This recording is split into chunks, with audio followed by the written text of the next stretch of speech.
Pois é, inflação, tudo está subindo, a verdade é essa. Agora, Fred Rodrigues, é um fenômeno mundial.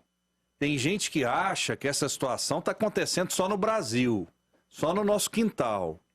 Mas a pandemia gerou uma série de problemas, Fred. Com certeza, né, Rafael? Acho que um dos piores efeitos mais maléficos da pandemia, assim, inclusive de algumas políticas adotadas também para combater o vírus, que acabaram sendo piores que o vírus, tá? Quebrou-se a corrente da produção, a cadeia de produção mundial.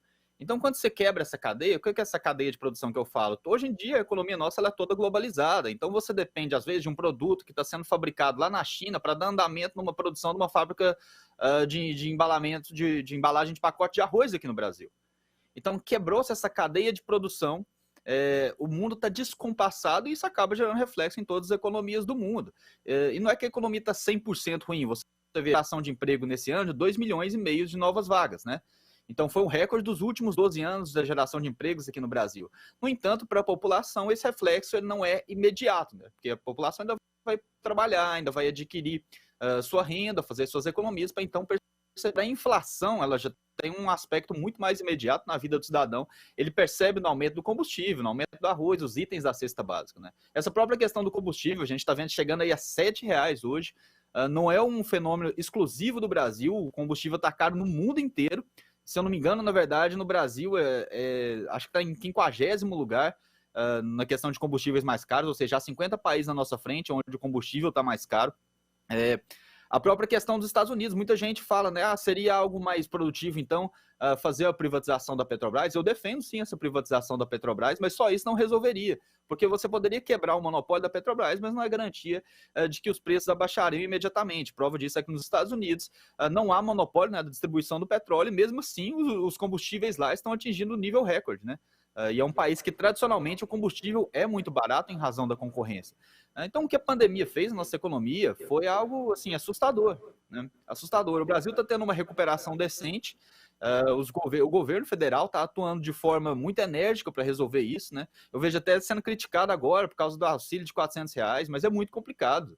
Os críticos do governo, e assim, tem aqueles críticos que realmente querem ajudar e tem aqueles críticos que só querem atrapalhar. Então, o crítico do governo que quer ajudar, ele tem que se decidir. O auxílio é bom ou não? Porque se o presidente recusa o auxílio para não furar o suposto teto de gastos, dizem que ele não tem coração, que ele não está se compadecendo com a dor das pessoas. Agora, se ele estabelece um auxílio de R$400, diz que ele não tem responsabilidade econômica. Então é um dos dois, pessoal. Vocês não podem criticar o presidente pelas duas ações. Tem que ser só uma, até para a gente poder ajudar. Quem quer fazer crítica, tem que fazer crítica no sentido de ajudar. Mas a economia, infelizmente, nesse momento, no momento imediato, ainda vai ser difícil essa recuperação. Eu acredito que do final do ano até o meio do ano que vem, nós já veremos resultados mais positivos tanto dessa atuante, quanto da capacidade da retomada da cadeia de produção, que já se vislumbra aí uma melhora muito positiva, uma melhora muito significativa aí nos próximos meses. Então, meu amigo, quer combustível barato? Vai para Venezuela, só que volta sem o carro e talvez dentro de um caixão. Se tiver pau para fazer o caixão lá, porque talvez volta só o saco. A verdade é essa. A verdade é essa. Será que o Fred quer ir para Venezuela? Vale a pena? De forma alguma. Olha, o Júnior trouxe até um ponto interessante. Na Venezuela, o combustível é subsidiado. O que é subsidiado? O governo paga para você comprar o combustível, né? Então, se o combustível custa R$1 para produzir, o governo vai lá e banca 95 centavos, você compra o litro lá por 5 centavos. O problema é que esse subsídio, ele funciona só para agradar durante algum certo tempo, né? E você acaba quebrando a cadeia de produção interna do país. Então, como o governo está pagando o combustível e o governo não produz dinheiro, ele não gera riqueza, ele só gere a riqueza, então ele está utilizando o seu dinheiro para pagar combustível para você. Isso acaba quebrando fazendo a quebra da cadeia de produção interna do próprio país. Então você não paga caro no combustível, mas você não tem dinheiro para comprar comida, você não tem dinheiro para comprar pão, arroz, carne. Na verdade, não é nem dinheiro para comprar, não tem nem a disponibilidade desses produtos dentro do mercado interno. Então, assim, são os benefícios do socialismo, né? Ele dura, o socialismo dura enquanto não acabar o dinheiro dos outros. Muita gente participando conosco que diz o seguinte, ó, o nosso Wellington de Goiânia, tudo mais caro no mundo, concordo. Porém, o nosso combustível e outras commodities são indexadas em dólar. Mas nós não ganhamos em dólar, uai. Ele dá uma boa tarde aqui para todo mundo. Boa. A gente não ganha em dólar. Essa é uma verdade também, né? Boa. Não é não, Fred? Olha, a gente viu o que aconteceu quando falta essa indexação dos preços, né? Na verdade, essa política atual de preço da Petrobras, ela não é uma criação do governo Bolsonaro, muita gente confunde, acha que foi assim, mas foi uma criação ainda do governo Temer para reverter os subsídios e a corrupção da época dos governos petistas.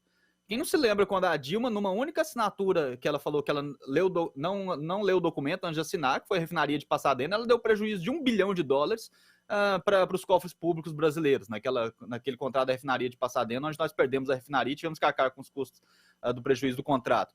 Então, assim, a gestão petista na Petrobras, ela foi extremamente danosa, extremamente desastrosa. E as pessoas falavam, o combustível naquela época era 2,50, era 2,80. Sim, e por que o combustível naquela época era 2,50, 2,80? Que a Petrobras precisou passar por uma reestruturação que hoje você precisa pagar os prejuízos daquela época. A verdade é essa e quase ninguém fala. Então, transferiu-se a responsabilidade para o Temer e agora para o Bolsonaro da má gestão dos governos petistas.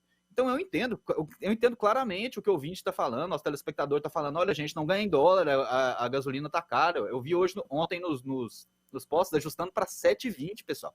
7,24. Eu volto a dizer, a gasolina do Brasil, comparativamente, ainda é uma das mais baratas do mundo.